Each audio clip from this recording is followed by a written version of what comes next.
Welcome to Movement Monday here on Heart of a Volunteer Veterans Podcast with your host, Daniel Hurd. Dan has been cycling one paddle at a time through 44 of the lower 48 states, nearly 18,000 miles and thousands of engagements to break the stigma of suicide.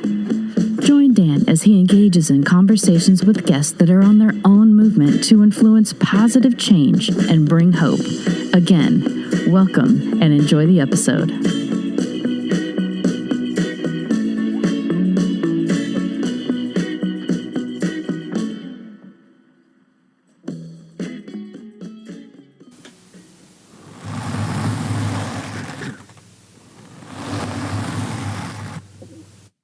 Welcome, everyone. It's Dan, and you're listening to Episode 6 on Movement Monday.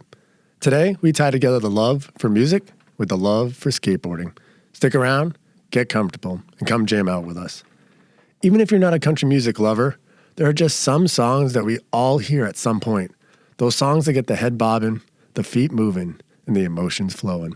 Songs like Montgomery Gentry's My Town, Steve Holy's Brand New Girlfriend, and Rascal Flatts, a band that transcends further than country music, with songs like Here, My Wish, Every Day, and What Hurts the Most. There are many more out there as well. Our guest today is singer and songwriter Jeffrey Steele. Those songs I mentioned are just a few of the hundreds of songs he's been involved in writing and producing. 2007 was a year he would start a different and unexpected path. Him and his family started an organization named the Alex LeVasseur Memorial Fund and Community Foundation for Middle Tennessee, in honor of his late son. Alex lost his life in a tragic ATV accident at the age of 13. Their lives changed in an instant, but the family never stopped. They continued on behalf of Alex and to remember his legacy. Jeff, it's an honor to have you on Movement Monday. Welcome to the show. Dan, thank you so much for having me. It's an honor to be here myself. Grateful, and let's do it. Hey man, I'm thankful that we've kept in touch since we met in that unique situation, I would say, right? That was the craziest day. I've told the story to my friends so many times about how I met this guy, Lieutenant Dan, in front of the Brentwood REI in Brentwood, Tennessee, which is south of Nashville. I was riding home on my bicycle. I'm an avid cyclist, and I was riding home on my cycle 25 miles, my usual route coming home. And I decided on Memorial Day weekend of 2019 that I didn't need to, but I was going to stop by REI and just maybe pick up a few tubes and just a few supplies for my bike. I didn't really need them, but I said, I'm just going to stop by there on the way home. I felt like it was a real God moment, a real tap on the shoulder. This is how God works through people. And, I go to REI, not having to go there, and I pull up, and the first person I see is you on your bike, looking kind of disheveled like you've ridden about 185 miles, which you kind of had. And you were telling me your story about coming up from Chattanooga and telling me what your cause was and what your mission was. And I was just jaw dropped, and I was going to go home, and I was going to ride home like I always do. And I just, by chance, took a left turn and went to the store. Hey, and it worked. Went from there. And it worked out really because I was at REI because my air pad that I had used was deflating on me, and it was still under warranty, but I just didn't. They wouldn't do an exchange because it was a weekend and the banks weren't open, so I didn't have any money. So I'm sitting outside. The one person I knew in Nashville wasn't in town for the weekend, and I'm sitting around trying to figure out where I'm going to stay now and where I'm going to sleep and not have a pad or anything. And then, Ned, you popped up. You're like, hey, man, what's going on? It was great because we started having a conversation, and then out of nowhere, you're like, hey, follow me in. And you ended up buying me a new AirPad, man. It was amazing, and it was great. I was so grateful for it. And then I'm like, where are you going to stay at, man? He goes, well, I got a friend here, but I said, well, I've got a studio up in Nashville. I mean, come stay at my studio. And the whole thing about it is, too, Dan, is that we don't know, like. And here I thought I'm just meeting this kind of quirky guy who's riding his bike around. You know what I mean? Like my first initial thought, because we never know what we're getting into when we meet people, right? But, and then you start saying to yourself, wow, man, this is what it's all about, making connections. And look how both of our lives have gone now in the last year or a little over a year that we've known each other. I mean, we only really spent 2 days together, but we've been in contact, phone and text, and through our prayer group that we're a part of too. But like, it's amazing to see what gets lined up for us in life, and how, if we really step into things and pay attention to them, where they take us. Oh, it really is. And I'm really thankful that we've kept in touch regularly since we've met, and even before the prayer group that we're in together. I feel like we kept in touch every once or twice every other week or something. And so I've been very fortunate and thankful that we've have that connection. But then the prayer group, we have the opportunity to have a text message every night. So, I'm thankful for all of that. It just it opened up a lot of people's eyes to what you were doing too. And I think, with everything that's happened to you in the last few months, I had a lot of questions about, what this prayer group thing was I was doing. And maybe that whole thing was all about having, people around for when something like that could happen to somebody in their life. Like, here's all these voices that are, lifting up and doing positive things for people. I've just been blown away just by what you do. And I got to tell you, Dan, before we go on, I know we have a lot to talk about, but I really want to tell you what an inspiration you are to me by how you live your life every day. And that's not an easy thing to do in this world that we live in now, that it's so fast and everybody's got to have what they need. And people miss so much in this life because they won't slow down and just go a pedal at a time. No pun intended. Hey, but we both do it. That's the best part. I'm so grateful for that and for you. And that's when I brought you into the prayer group too. Now I see how people are lighting up around what other people are doing with faith and with what they have, these gifts that they have. And I think you've lit up so many people that are in my life, and I want to thank you for that too. So I hope we can continue doing that as we go forward in life, and just grateful to know you, buddy. Jeff, it's an honor to know you as well, and for everybody else, they'll know why by the end of this conversation that we're having today. And I'm thankful for the connections that we've had, that we've built together, and the people you've connected me to, and even the prayer group. We've said that a few times. And the day that you invited me into it was a day that I had an accident on my bicycle. So it was very perfect timing, very godly, or coincidence, whatever people want to call it. It was right when it was meant to be, and I'm so thankful for that. And I'm thankful that we continue that every day. So. Yeah, and it showed me really quick too. Just I'll finish up here, but a lot of passive praying. People just kind of passively praying for each other is a great thing. But we watched your journey through that group. A lot of people who didn't know anything about you, only what I had told them and the pictures you'd sent. So they didn't know anything about you. So as people are passively praying, they're kind of watching you go through this journey, helping other people on this crazy mission that you're on, and when this tragic accident happened, wow, it really makes people go, wait a minute, we really got to dig into this thing. This guy needs us, we got to, you know what I mean? Like, it just makes people more active in what they're doing with their faith. So absolutely. Again, thank you. I'm thankful for it as well. It goes both ways. So I'm thankful that I can help other people become more active. And again, I'm thankful that they've become more active, and it works out. There's a balance for it all. So it's really amazing for that part. But hey, we just had New Year's that just passed by. What was your New Year's like? Do you have anything good going on? Did you play any shows? Well, yeah, I did this thing called a live show. Have you ever heard of what that is? It's a vague memory in my mind, but I think I remember. It's a vague memory in my mind, man. Yeah, I was out. I got to entertain in South Carolina over the holidays for New Year's, and pretty awesome. Just because you get to connect with people again, which is what I do. That's my life. That's my job. That's my gifts that I've been given, and I enjoy nothing more than showing off for God. I know you do, and it was finally a chance to get out.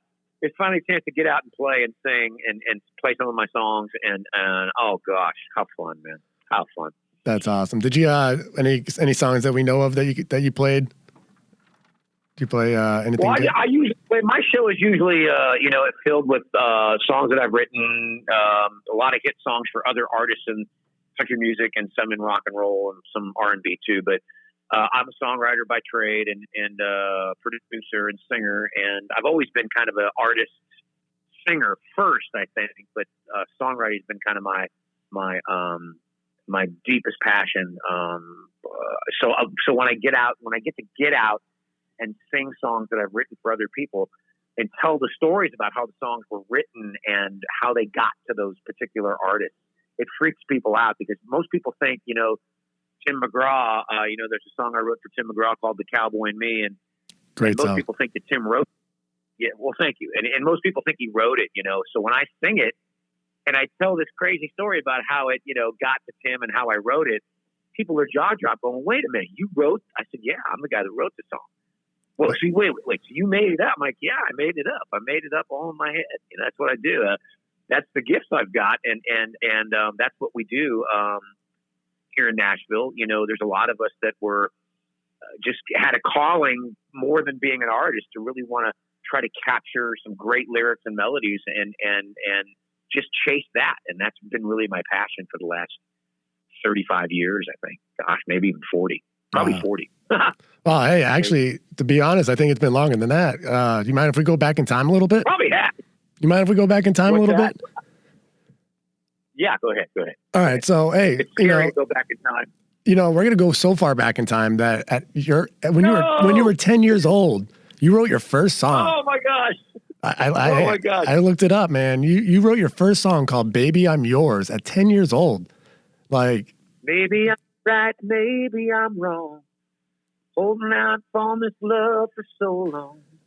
But if the love is there and you really care, I'm yours. That was my song I wrote when I was, I was just a little kid, man. Oh my God. Now, were you in? But it was crazy. Go ahead. Were you into country music? You weren't into country music at that age, were you? No, I was just, I was the youngest of 5 kids.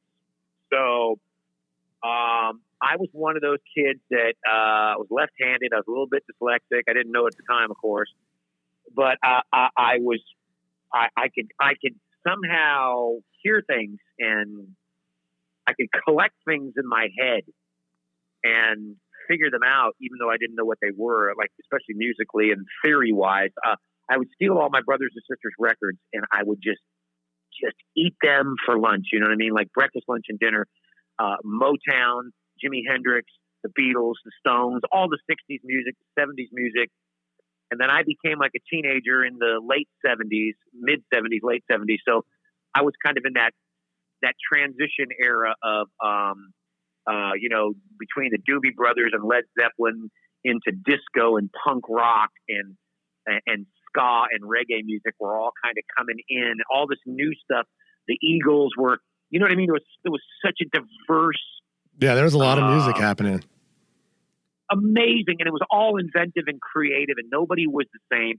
And anything went. And I was living in Hollywood, California, this epicenter.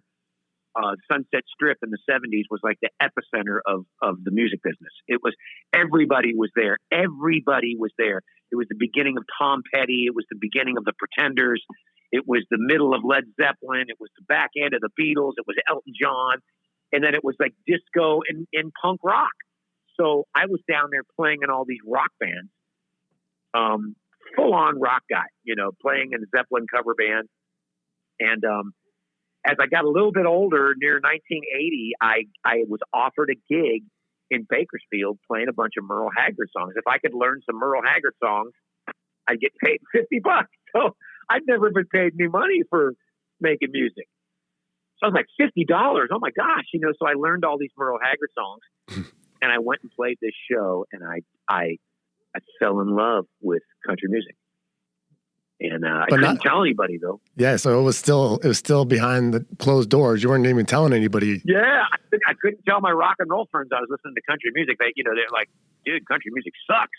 What are you doing? And so that became, as I kind of just drifted into country music, I was still playing in these rock bands, but I kind of drifted into country music, played all these honky tonks.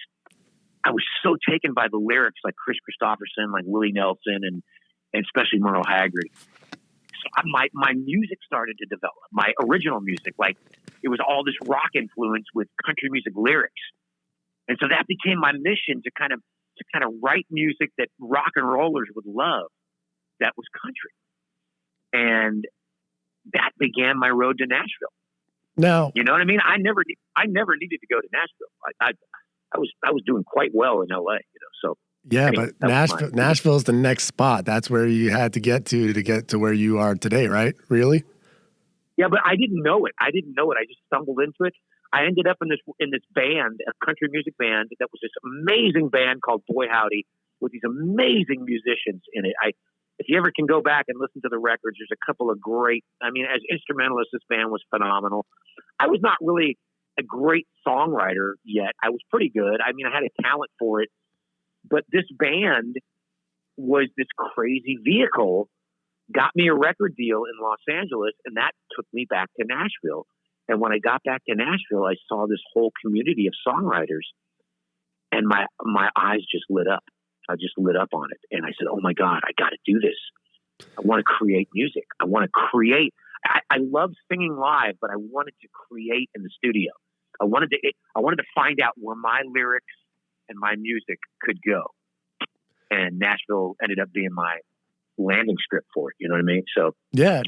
Well, so when you got to Nashville, did you already have changed your last name? And was that already Steele, or did that become Steele before that? Oh yeah, that was a while back. Before I joined Boy Howdy in the mid '80s, my father passed away, and my father was such a huge influence. My father was a wannabe songwriter. He had one song on the charts. That was his passion, though. My mom was this amazing singer. But my dad really wanted to be in music, but he was raising 5 kids. And he had this little machine shop. We cut metal. We fabricated parts for aerospace and the auto industry on these really archaic, abrasive saws and metal cutting saws, and it was a metal cutting shop. Hey, it's funny that you bring that up, Jeff. It's really funny that you bring that up. I was actually a machinist as well, and before I started cycling, so I actually know exactly what you're talking about because I worked with medical and cars and other things. So I totally understand what you're talking about. Well, yeah. So my dad, so he would be playing the guitar every night, and he would always tell me to listen to Chris Christopherson. And I'd just laugh, because I was like, Dad, country music sucks. That was back when I was a kid, But he was always like, if something came up, he'd try to point me to it. Sometimes without me even knowing it. So you know what I mean? So he was always kind of an influence.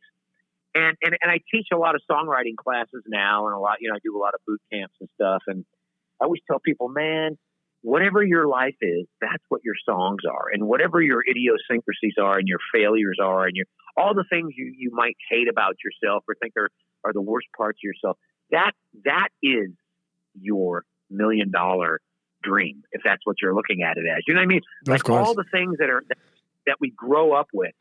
And I started really focusing in on my life growing up, my dad's influence on me. And so anyway, I'm getting off your question here, but when my dad passed away right around 86, 87, I was playing around town. My name is LeVasseur is my given name. Mm. The French pronunciation is LeVasseur, and people could never pronounce it. So I'm playing in all these country bars, and they go to announce me, and they could never say my name. It's like it was getting kind of embarrassing. I was like, gosh, man, they always get my name wrong. And so someone said, man, you ought to change it to something that really means something to you. And so I was like, yeah. And so I thought about that one night, and I was like 86, I think, late 86, early 87, and I said, you know what? I cut steel for a living. My dad runs a steel shop.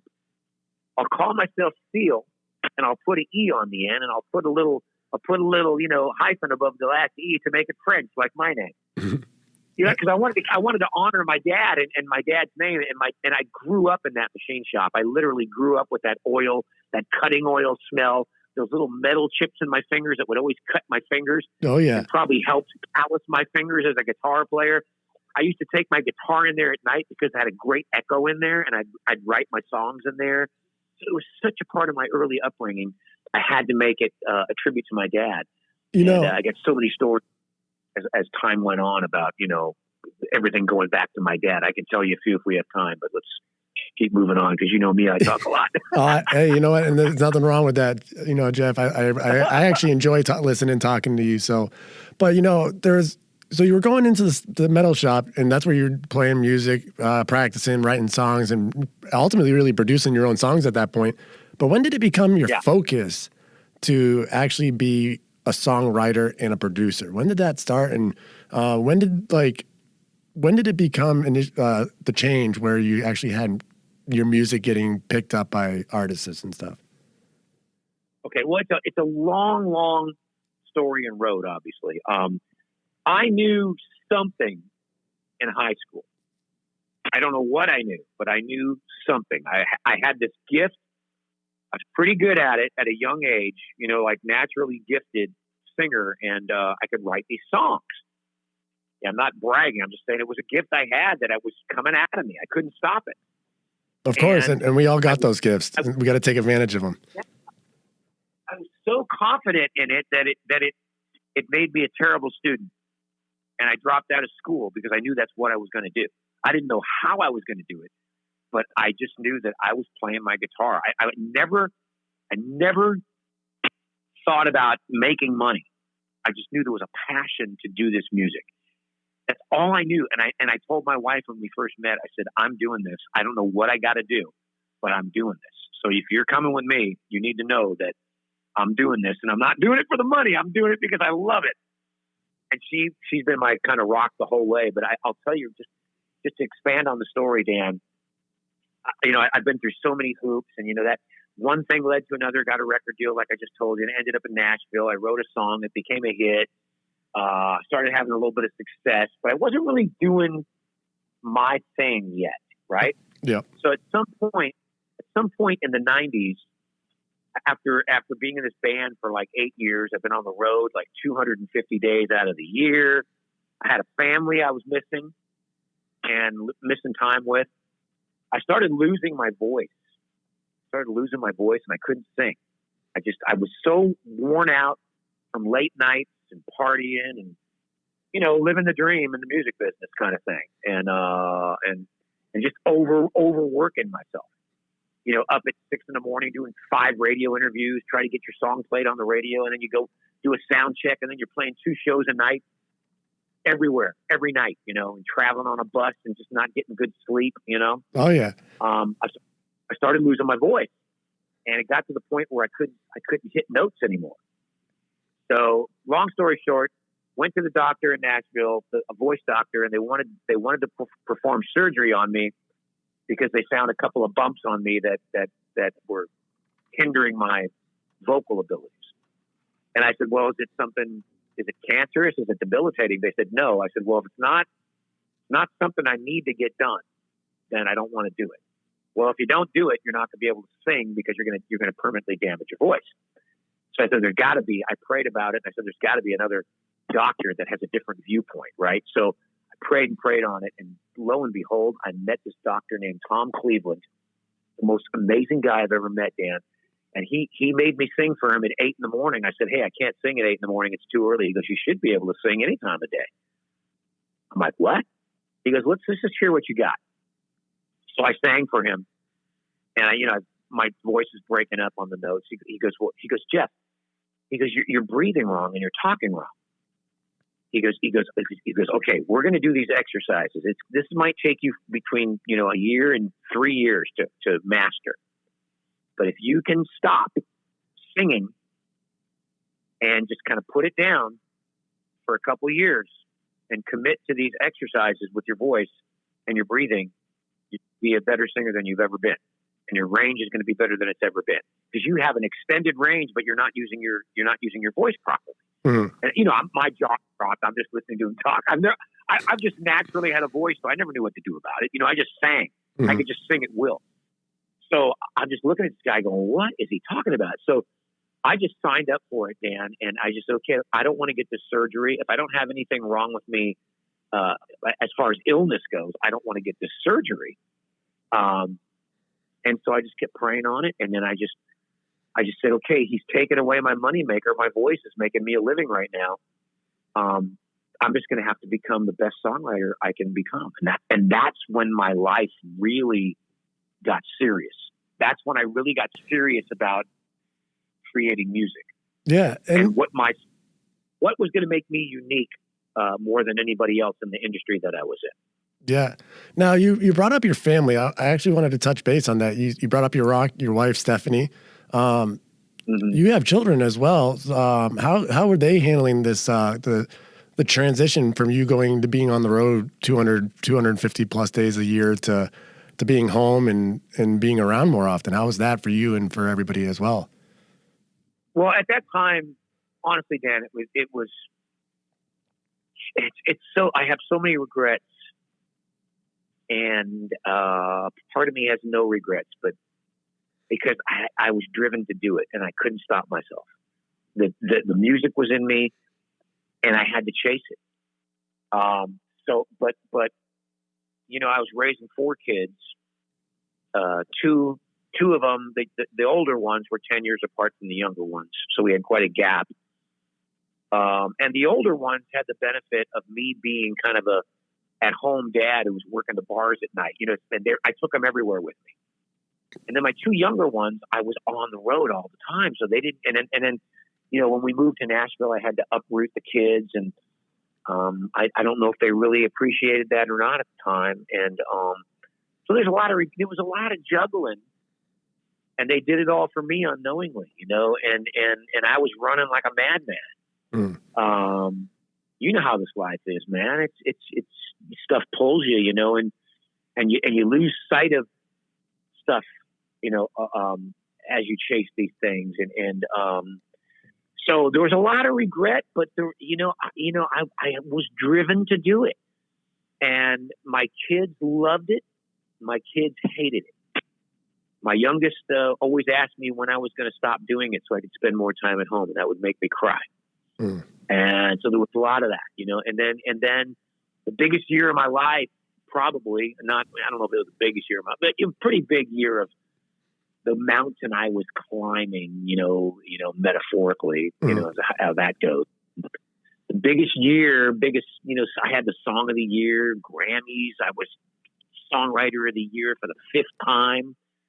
Unprecedented, at that time. And my boy died in an accident that year. And very heartbreaking too. And there's your perspective on life, you get the door slammed right in your face. So what are you doing with your life? What is really important here? And it was that, in the scope of this big gala I was at one night, I'm hanging out with Chris Christopherson, who's my dad always wanted me to meet and take after, you know what I mean? And I got to meet him that night. It was the biggest party I've ever had for my successes, so to speak, in life. And I was without my boy. And everything ended that night for me. It just didn't matter. Right. None of it mattered at all. And it was, and I hate to say it, but it was the hard way learning that, family and the friends and the people around us that we influence so much daily with the things we say and do and our work ethics. And those are the ones that mean the most. And they did to me. And I was in, when I was dad, I was in, but my life was taking me on the road a lot and making me gone a lot. And it was a lot of phone calls instead of physical time. And my kids always loved me for what I did. And I think, and they still do. And, one of them works for me. She's been working for me for a long time. But Dan, you know what I'm saying, Dan, the struggle of all that, when you lose somebody, the perspective obviously is amazing on what you start. It changed my life. It absolutely did change your guys' life. But did you, before that incident happened, you had, obviously you had more time to spend, and you're into cycling. So like for you went to like the skate park, but Alex, he was in love with skateboarding. So, tell us about those good times and those, because I saw, I want to bring up one example as I saw a video of Alex. I think it was on YouTube. It might have been on something else, but he enjoyed really filming his skateboarding, and he really enjoyed putting music to it. And so seeing that and knowing what I already know and what you're going to be talking about is really a huge reflection of who Alex is. So I guess my question really is one, I definitely want to hear a story about Alex, but did you guys know immediately what you guys were going to do for Alex after the accident happened? I mean, we didn't know straight out. We were so disheveled and just heartbroken, and it's a parent's worst nightmare. And it was an accident that probably really didn't have to happen. It just was neglect, and it didn't have to happen. But you sit there and go, well, what do we do with this? And I couldn't let him go. I just couldn't let him go. I couldn't let him go. And the last memory I have, is pulling back that sheet and having to identify him. Yeah. And I'm not a parent, and for anybody that's listening that's had to deal with that as well. I'm sure it's a very, very hard thing to deal with, and I really am sorry that you had to do that. But I do know that it made you guys stronger as well. So I know that you can't know at the time that there's a reason for it, and you have to find faith in something. And I don't like to sit and push my faith on people, but you have to find faith in something bigger than yourself. I always had it, but I think, like we all kind of take stuff like that for granted sometimes in the lives that we live. And I had to really kind of stop and, say, what is my life? Well, why am I here? Why am I on this earth? What am I doing here? And so my natural thing was to start something for him that honored his skateboarding. He was an incredibly gifted skateboarder, like, sponsorship level at age 11. He was that good. He was really good, not just a proud parent talking. He was really, really good. And, I was telling you before, like, I used to download all these plans from the internet, and I used to make these massive ramps in the backyard, half pipes, pipes, all these jumps and ramps for him to ollie off of. I mean, I turned into a master builder, and painter, because we'd paint these cool things on the ramps and stuff like that. And he would be out there. We put some lights out in the backyard. He was out there till 2 a.m. just doing tricks and honing his craft. And then he'd come in and he'd play the piano, and he'd make up these original songs. And he was at that age where your dreams are flowering a little bit. You're finding out what you can do and what you want to do, like just the very beginnings.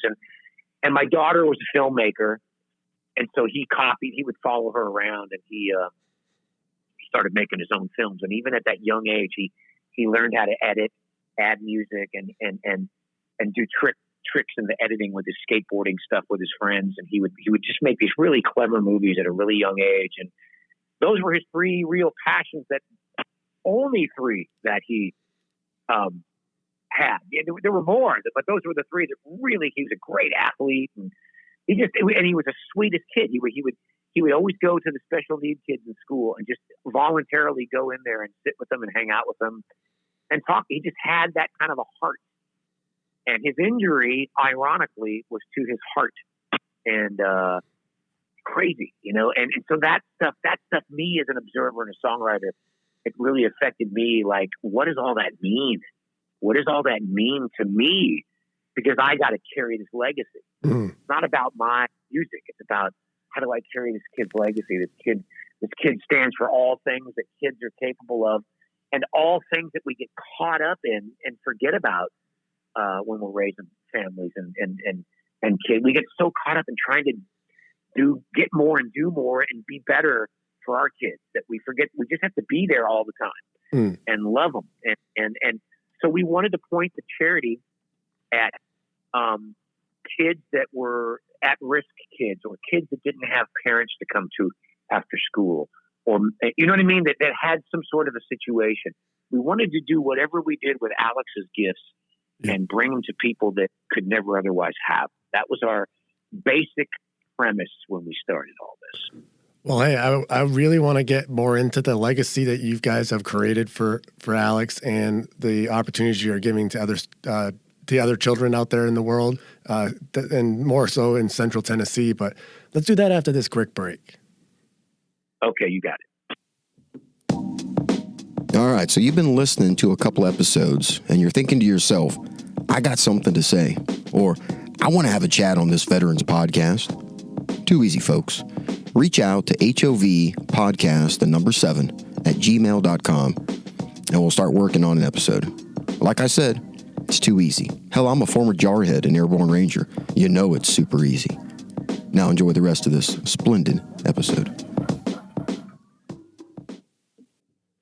Hey, we're back, and Jeff, it's awesome to have you back here. And first half was a really emotional roller coaster of things, but we're going to continue that with the nonprofit of things. But for you personally, music continued. You were honored in September of 2008 in the Country Music Hall of Fame as a poet prophet, and also in 2013 you were inducted into the Nashville Songwriters Hall of Fame.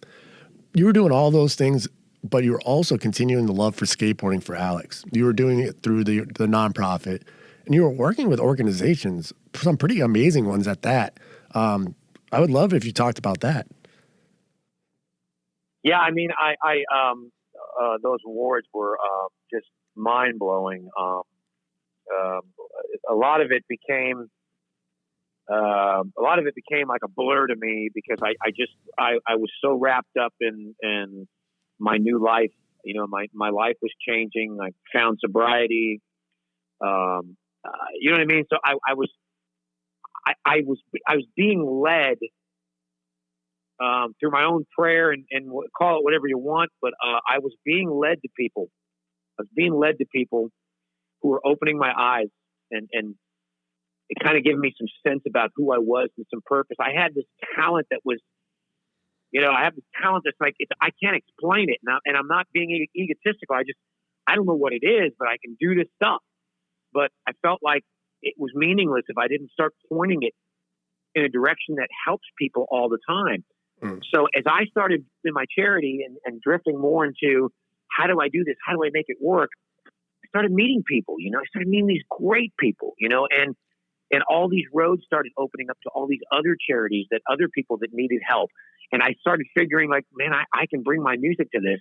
I can help these people raise money. I can help myself and my cause raise money for our charity. I can really bring awareness to things, because I don't have a big star shining, but I have a star shining that is influencing people, and I can bring people in that I know that have bigger stars shining. And you know what I mean? And it's that trickle down theory of like, you just keep trying to do the good stuff. And so I was carrying a lot of stuff on my shoulders, Dan, but I had a lot of great people that were helping me carrying it. And I'm the kind of guy that would never let anybody else carry my stuff. I could do it myself. I get that. I do it all myself. I get that. I'm right. I'm in a lot of ways. Guys like that. In a lot of ways, me and you, Jeff, are a lot alike. Trust me. But we're both. Yeah, it's hard for guys like that. It is, but we've both learned. It's hard for guys like that it's hard for guys like us to let that go and let other people help.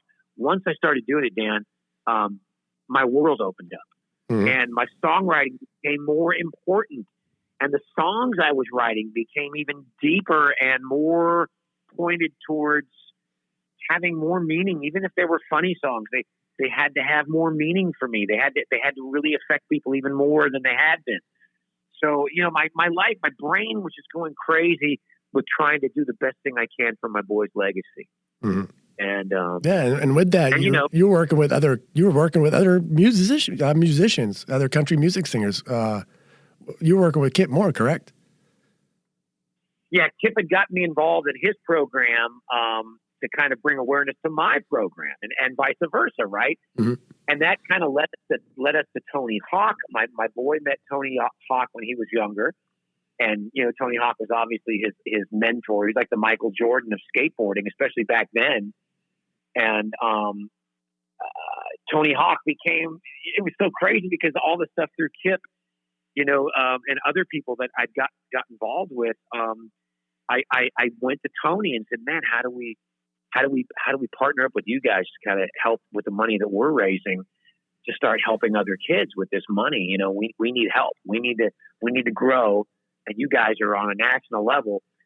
Tony took a liking to what we were doing, and boy, we've had this just incredible relationship with them as far as building skate parks and reaching out to kids, and you know, just the growth of our scholarship program that we're doing for kids, and then it's spun off into these media centers that we're doing now at the YMCA, and they're all reflections of what Alex did as a boy. What his passions and talents were, and knowing that you give somebody an inch to show you what they're all about, and opposed to giving somebody $1 million. If you spend 5 minutes with a kid and actually talk to them, especially a kid that doesn't have a parent in their life, you know, or a strong parent in their life, you know, and you mentor those kids for 5 minutes, and you just give them hope and passion and what you're all about. You change their life instantly. Mm-hmm. It's $1 million. $1 million may build a building and may facilitate something to happen, but that actual touch of the hand and that 5 minutes spent talking, boy, it changes people instantaneously. And that's what I started finding out after my boy died. Yeah, the power conversation. The power conversation is very powerful, and it's a huge importance. As you're bringing up now, it's definitely important for all of us to be willing to listen more often. We need to be willing to have a conversation, regardless if it's the hard conversation. It's definitely important. So sorry for interrupting. The power of words is something as a songwriter I know very well. So that drove me. To just keep trying to, and Dan, it's spanned out to so many other charities now. Duchenne's thing, which is a Lou Gehrig's disease, sort of disease that affects boys in their young ages, where their muscles don't develop, and it seems to only affect boys, and they only live into their teens because their muscles don't grow. It's a really rare disease that a friend of mine was involved in, that was kind of helping me with my charity. So I got involved with his charity. We've raised millions of dollars for that charity. And the one boy that it was centered around, he's still alive. He's still getting treatments. He's lived 10 years past his, you know, what they thought he would live past. That's amazing. It got me involved in the Parkinson's organization that's raised millions of dollars for Parkinson's, as well as, you know, the dollars that we're raising for our charity. And it just expands on and on and on and on, and to other cancer research things I'm involved in. And man, we gotta help. It's a song I wrote. Help somebody if you can. We gotta help people if we can. You know, and that's what I want to do with my life while I'm here. And you're doing it. You're already doing it, and I'm thankful that you're doing it. But I'm sorry that the way you're doing it came with a cost, and unfortunately for a lot of us. Some form of cost was given to be able to be where we are now. And I'm sorry that you had to have that cost to get to that point, but I'm thankful that you're there. I know where he is. And I know where I want to go when I leave here. And not to get on a soapbox here of any kind, but just to say that whatever we all believe in, we're only passing through here. We all come here to leave here. We have to know that our life has a bigger meaning than just getting stuff and accomplishing stuff, and even parenting stuff. There's bigger picture to all of it, and whatever we believe, we have to think about, you know, what do we do with our time here? What do we do? And sometimes you have to get shocked into these things. Yeah. And he may have only gotten 13 and a half years, but he lived like it was 50 years. You know what I mean? He lived like it was 50 years. And he was needed. I believe that he was needed. And he had a special spirit. And I believe that I have to take what I saw and what I experienced and do my best in my time here to try to wake people up and say, hey, we're all passing through, man. We gotta help each other. Yeah. We gotta help each other. We got to help each other. But, for a lot of people, so that all the listeners understand, our goal is not to be an impact for the entire world. We're making impacts for certain people. And if we can impact one person in our lives and our immediate connections, then we're making a difference. Now, if we can make 10 people, then that's even better. But a lot of us, I think, including myself at times, we get in this mindset that we have to fix the world, otherwise we're not doing enough. And, in a way that may be slightly true, but not really, if we're making an impact for 1, 10, 100 people, then you're making an impact that can ultimately be trickled down to everybody later on. And that's really where it's going to be, is we got to make those impacts in the immediate people that we know, or the people that we know that need the impact that we're dealing with or giving. And you're doing that. You're doing that for your area, but you're not just doing that for Central Tennessee anymore. You're doing that for around the country. And I think that's what is really powerful, is with everything that you guys are doing, because I definitely want to get back into what the focus of the funding is, because we brought that up a little bit, but I want to dive into that. But before we do, you guys are involved with skate parks. You guys are helping and investing in making skate parks around the country. Like, how many have you made so far? How many have you guys been involved in for your organization? Well, we've been involved in approximately 6, basically, so far, but we have so many in the works. We have Laurel, Mississippi, Fairbanks, Alaska, LaGrange, Georgia, Nashville, Indiana, Laramie, Wyoming, Hazleton, Iowa, Boone, North Carolina, and Atchison, Kansas. We actually have, that's 8. That's 8. We have, and we have a few others in the works, but they're all kind of in areas that might not necessarily get a skate park. They might not, you know what I mean? Like, they're smaller, mid-sized cities. They might not have a place. Not all kids play football and basketball. No. And that's what the point was too, is like, it's an alternative sports. And Alex was one of those guys that loved alternative sports too. And so it's really cool to be able to help build these things in places where kids would never get them. They would never get them. And just put something there and watch what these kids do. I mean, you just put something there. And I always say, I have a lyric in one of my songs, you can't change the world waiting on the world to change. You got to go out and do it. And you got to do it one person at a time. Like you just said a minute ago, you can't try to go after the whole world at once. You just go after the people that you know around you, and you start changing there. And you'd be surprised the kind of wildfires you spread when you light 3 or 4 people up with positivity. It just lights fires. You know? And I love that you bring up. I love that you bring up the wildfire analogy, actually, because I've been told by several of my friends and people that have met me along the way that they look at me as a spark. I'm going around the country when I was on my bicycle, sparking conversation, sparking different thought patterns.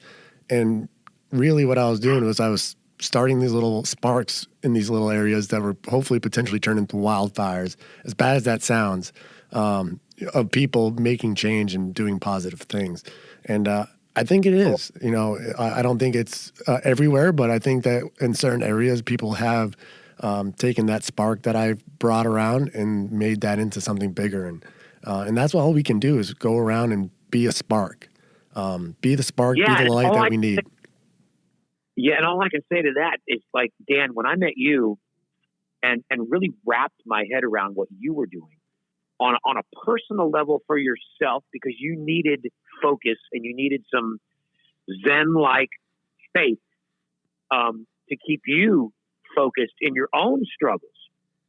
But to take that struggle, similar to me, to take that struggle to other people and apply it to helping them save their lives and not give up on life, and realizing how important their life here is in this journey to an afterlife, whatever it's going to be for them. You know, you have to know that your time here is how you spend your time here determines everything. And when I saw what you were doing on your level, and then kind of looked at what I was doing, you know, channeling my grief, but also becoming aware of the power that this was having on people.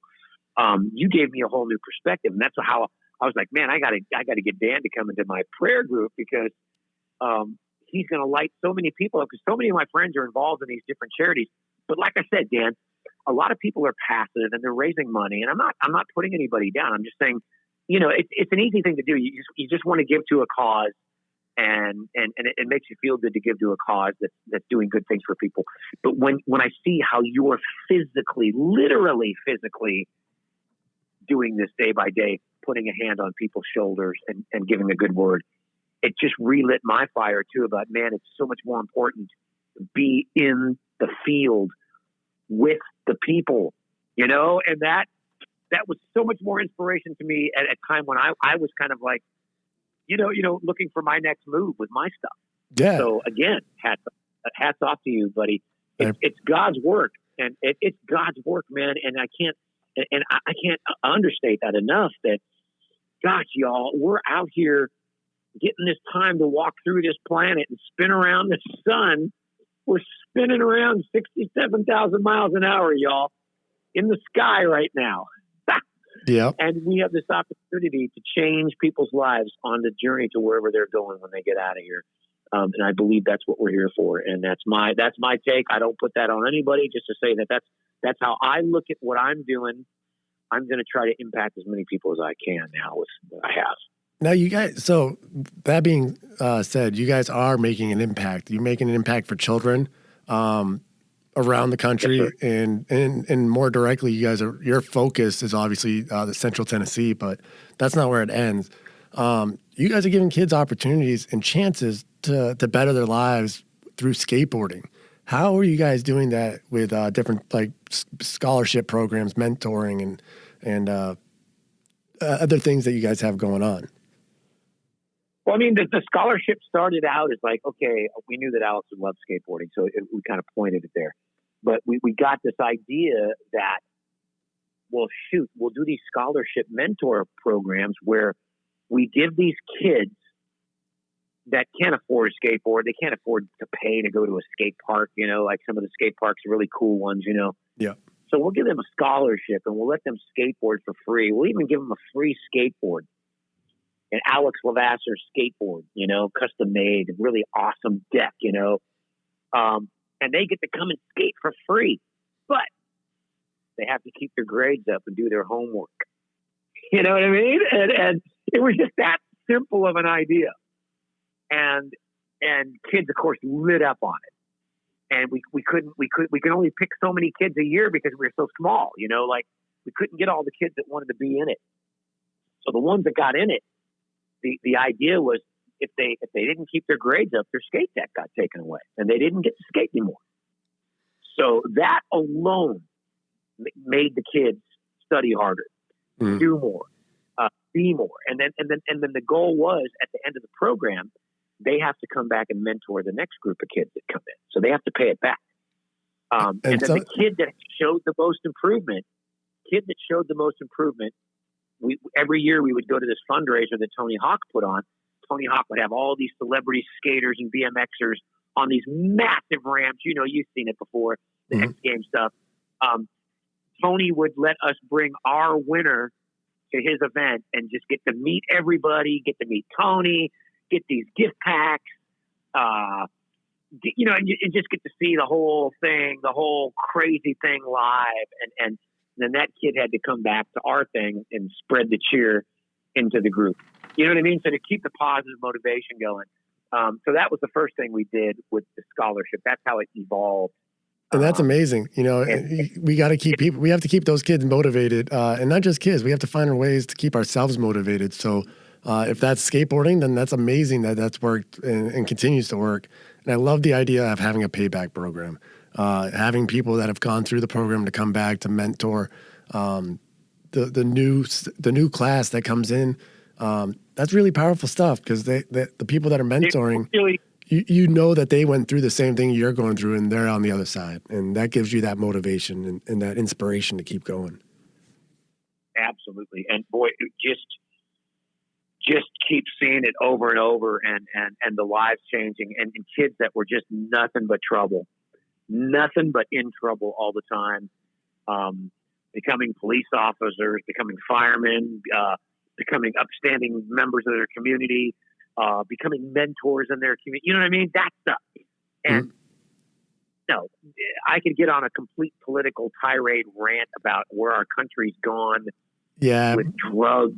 Of course. And just all the stuff that happened to our inner cities and just to people's lives.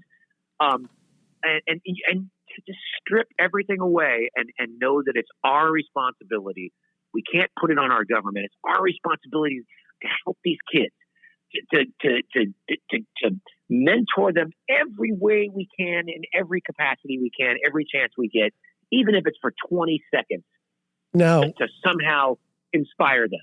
Absolutely. So now, how can the listeners get involved to actually be part of helping make a difference and in remembering Alex as well?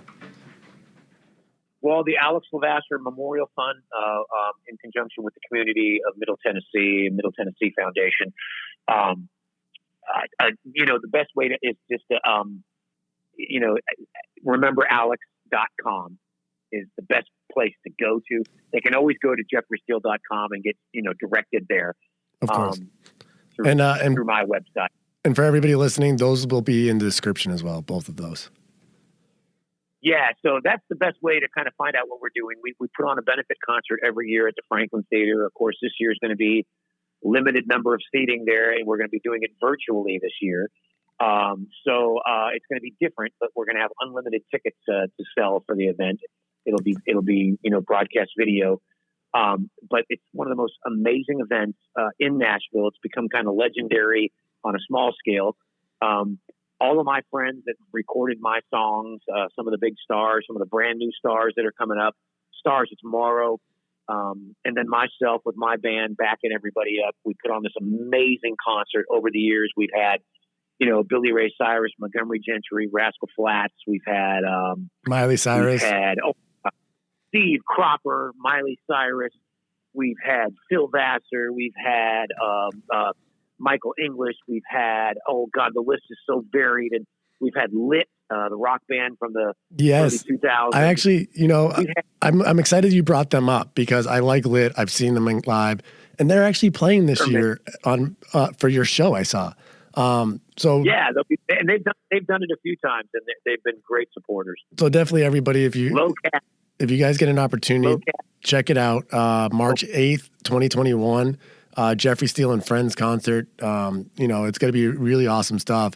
And it's live stream, so you can, even if everything still isn't fully established yet, where we can go back into normal routines that we were in 2019, you guys can still have a great opportunity and a great show. So definitely go check that out. Yeah, description will be in there. It's a live, and it's a live auction that people can participate in.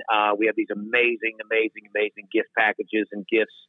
And I got to tell you, folks out there, it's just such a passionate charity. It's small, but it's so mighty. We sell this event out in 3 days every year, or sometimes in 2 days. Everybody wants to go because it's such a love fest. The show is such a love fest. That's amazing. I was going to say Love Cash, Chris Jansen. I've been bringing those guys on from before they had record deals, and so now they're big stars. And so people are like, oh my God, they come and see them and they're like, oh my God, this is so cool how this thing has grown and blossomed. But it's just this absolute love fest of talent and sharing and fundraising. And boy, if you can't be there, you're gonna go crazy watching it because you're just gonna see the love that's in the room. And I'm excited, and we hope that will join us. Yeah, no, and I'm excited for it. I'm personally excited for it, and I hope that everybody else listening is excited to see it as well. Jeff, something we talked about last year is the opportunity potentially of doing one for my organization, One Pedal at a Time movement, and I hope that actually gets to happen at some point, because it sounds like it's a really great opportunity for people to have a good entertaining time, but also a great opportunity to help an organization. And you guys do that every year this is your 14th annual. So you guys definitely have some experience, and I'm hoping at some point we can do something for OPAT. Absolutely. And, over the years, we've, some people might know Charlie Worsham. He's an artist here in Nashville, amazing guitar player, singer. And we every year we do a side grant to an upcoming charity. Like, we try to get involved with a newer charity, and we donated to Charlie's charity in Mississippi for kids. We try to do like a grant, like people are giving us grants, so we try to give other people grants. You know what I mean? That kind of a thing. So we try to pay it back to other people as we raise this money and put it into the stuff that we're doing. So I think that's the whole point, is just to keep lighting fires and growing. Just people caring for 5 minutes. All you got to do sometimes is care for 5 minutes. You know what I mean?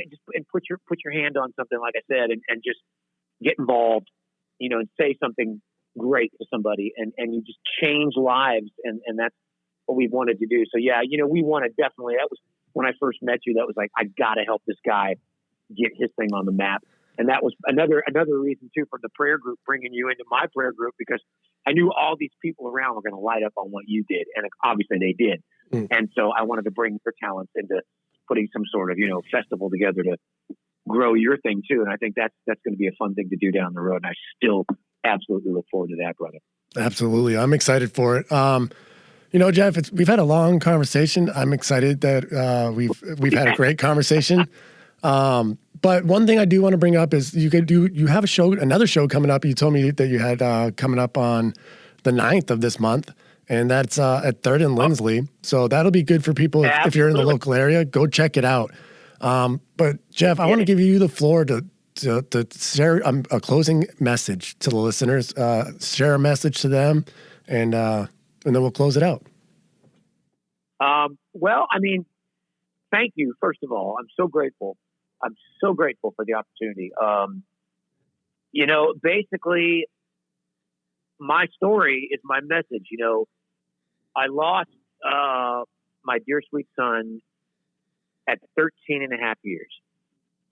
And the message to that is, we all just take this thing for granted. And it's not because, it's just because it's our nature, it's our nature. But none of us know. We're all worried right now about what's going on in the world. We're all worried about everything that's going on in the world. All we have in this life is the moment that we're in. We don't know if we're going to live till we're 90 years old. We don't know. We hope, but we can't live in fear, and we have to be positive, and we have to be in the moment that we have, and see the things around us that we're being pointed to, because every time we open our eyes to what's going on around us in the very little moment that we're in, that is our life. And all these bad things that have happened to people, like in my life, these tragedies, it happened in a single second. It's a single second of, I've lived for almost 60 years. And that moment happened in a single flash of an eye, right? A single second. That is our life. Our life is a single second. Dan, your accident, all the work that you've done in your life, all the stuff you've done in your life in the military and all beyond, what happened to you happened in a single blink of an eye. Life happened in a blink of an eye.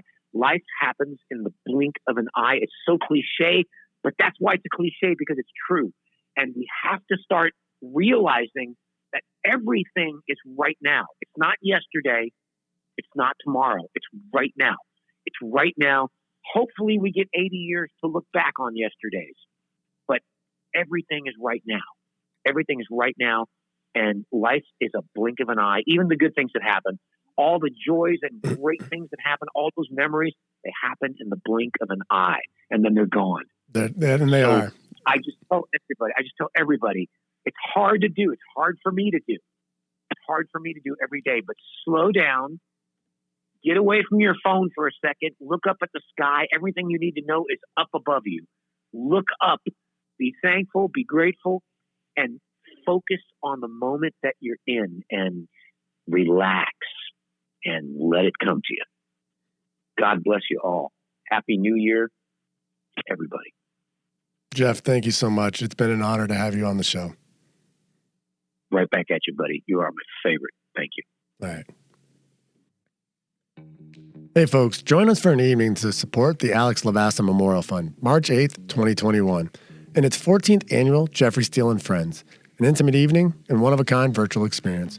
Link in the description for more details. Mark the calendar for an amazing time that's also a great cause.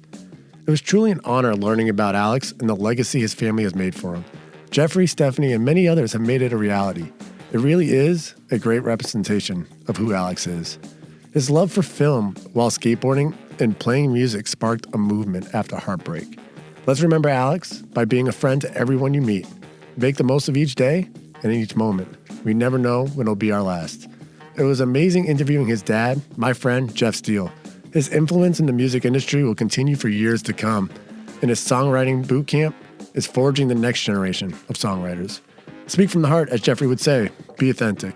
Most of us have something which is hard to express. For me, it's that inner feeling of being inadequate. Speaking truly to yourself and others does mean being authentic.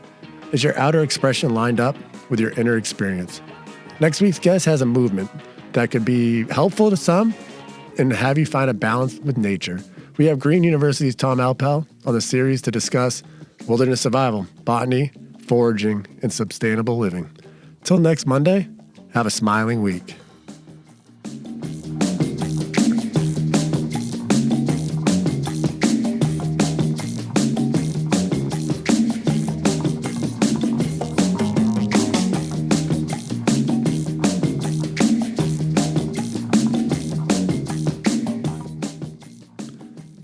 Copyright Heart of Volunteer 2021.